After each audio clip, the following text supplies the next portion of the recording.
Eh,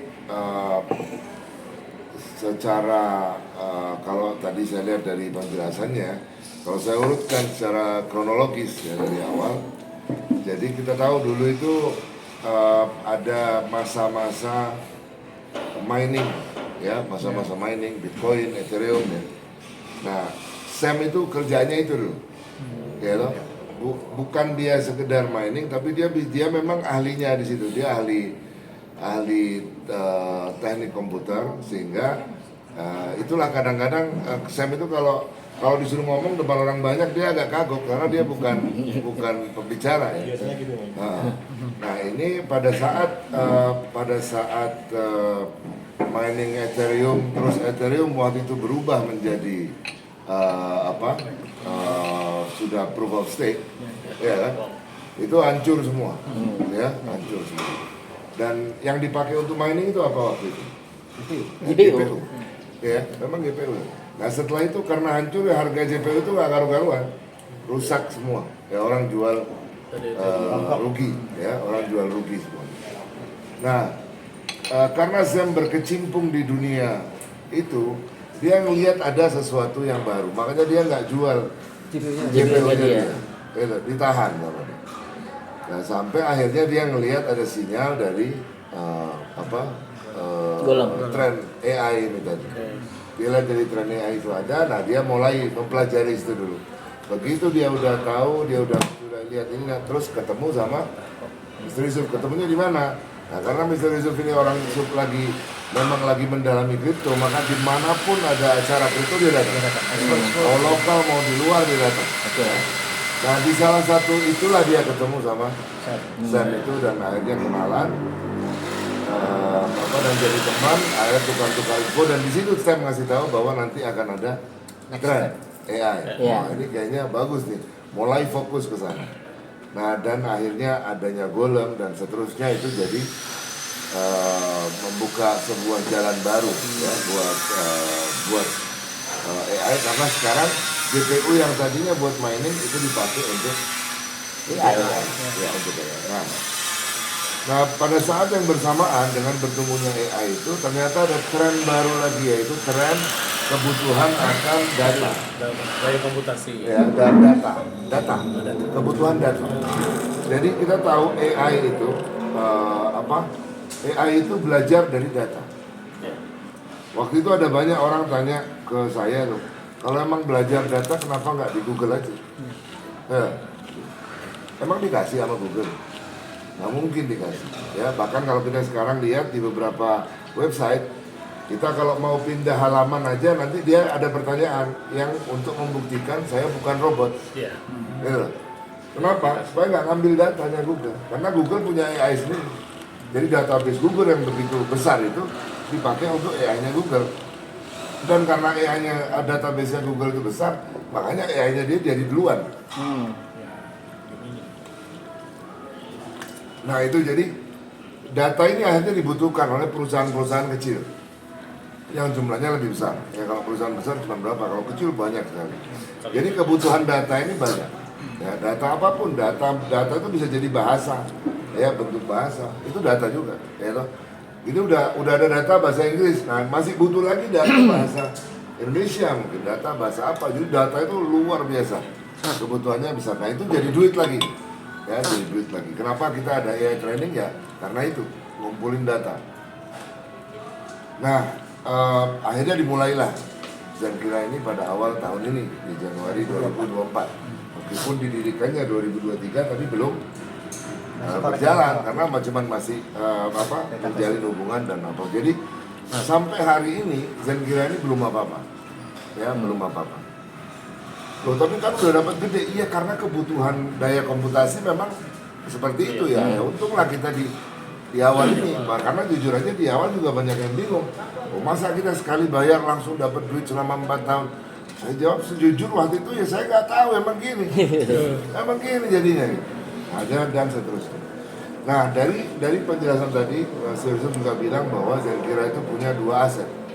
Aset yang pertama ya pasti GPU ya, karena GPU itu meskipun dia umurnya pendek, cuman 4 sampai 5 tahun, ya sebetulnya harapannya itu 5 tahun ya.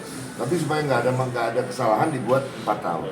Kalau dia masih berjalan dengan baik, sisa setahunnya itu ya profit perusahaan lah. Ya, tapi kalau enggak ya minimal yang 4 tahunnya sudah aman ya. Kita udah terima bagi hasilnya. Nah, aset yang kedua ya kita ini komunitasnya. Ya. Jadi kita akan dijaga oleh Zenkira sebagaimana Zenkira menjaga JPU-nya ya. Karena harapannya itu. Loh, kenapa kok kita begitu berharga? Ya, kita lihat zaman sekarang ini banyak cara-cara membeli follower ya dan segala macamnya. Hal itu tidak bisa bertahan lama. Yang bisa bertahan lama adalah komunitas yang organik, yang betul-betul dibangun dengan hubungan ya, dan terjadi semakin besar semakin ini solid, ini kuat ya, kayak begitu. Dan sampai hari ini yang terjadi itu membuat Zenkira happy sekali ya, meskipun jumlah yang dari belasan ribu member Zenkira di dunia yang sudah upgrade itu masih di bawah berapa bos? 30% ya? Di bawah 30%. Masih di bawah 30%. Tapi Zenkira happy. Ya loh, karena tujuan Zenkira itu orang join, bukan orang upgrade. Ya, tujuan Zenkira sebetulnya itu. Bahkan saya punya satu orang mau join 50.000. Ya. Nah, ini tipe tipikal investor ya. Dia bilang, "Oh, saya mau join 50.000." Saya konsultasikan, jadi dia bilang jangan. Ya, jangan, 50.000 jangan, ngapain? Ya, kalau memang dia memang punya duit dingin yang banyak, 10.000 lah. Ya, nggak usah 50.000. Yang enak itu justru kita bisa membangun uang puluhan ribu itu dari Zenkira, bukan dari Investor. uang kita gitu. Dia ngajarinnya begitu.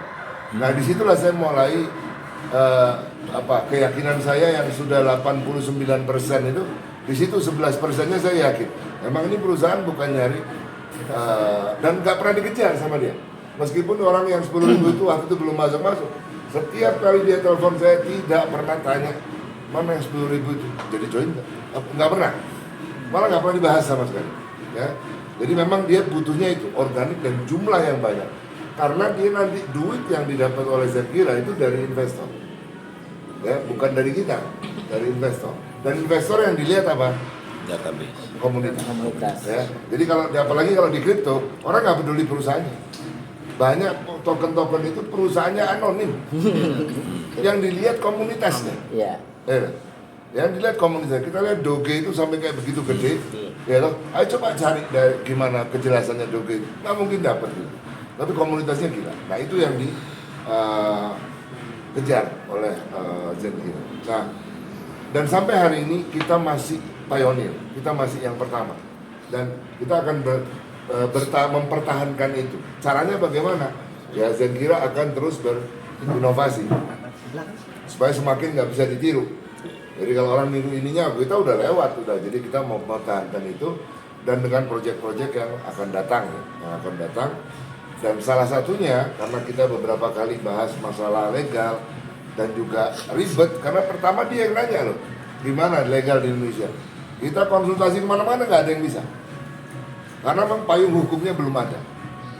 Nah tapi karena masih banyak yang bertanya, akhirnya dia berencana untuk membuka perusahaan Zenkira di Dubai. Kenapa kok Dubai? Karena Dubai itu satu-satunya negara di dunia yang melegalkan kripto. Dan memudahkan. Ya, memudahkan kripto. Bahkan kalau kita punya paspor Dubai, ya itu kalau sampai ada apa-apa, perusahaannya tutup, negara yang ganti. Gitu. Banyak karena cuma Dubai yang legal seperti itu. Tidak. Nah akhirnya, iya kita dengar itu mau pindah. Nah, ya nanti setelah dari Dubai, kita mulai akan integrasi dengan KYC, mau dibuat ada integrasi KYC supaya daftarnya nanti daftar Zenkira itu lebih resmi ya, nggak bisa withdraw sebelum kirim KTP jadi jelas setiap akun itu punya siapa, itu jelas, jadi kita lebih terproteksi dengan adanya KYC. Kalau sekarang nggak ada KYC. Kalau saya tahu passwordnya Pak Herman ya saya bisa withdraw karena waktu withdraw masukin addressnya bebas, kemana aja kan gitu kan. Nah itu nanti mau diintegrasi ke KYC setelah kita masuk ke Dubai. Dan itu pasti nanti ya menurut saya kita naik kelas lah ya. Sambil kita lihat nih pemerintahan ke depan setelah Oktober nanti seperti apa. Kalau katanya karena ada Gen Z sekarang ikut-ikut di pemerintah itu banyak hal yang ya kita cuma bisa berdoa yang positif ya, karena memang begitulah kondisi di Indonesia. Dan yang terakhir adalah promosi-promosi yang kita sekarang mulai mau dimainkan oleh perusahaan. Nah, tentunya tadi dia tanya ke kita bagaimana dari kita nanti apa usulan kita, perusahaan yang akan melihat mungkin atau tidak mungkin, kalau mungkin bagaimana, nah itu nanti diskusi kita yang berikutnya. Kira-kira itu Pak. Oh, understand.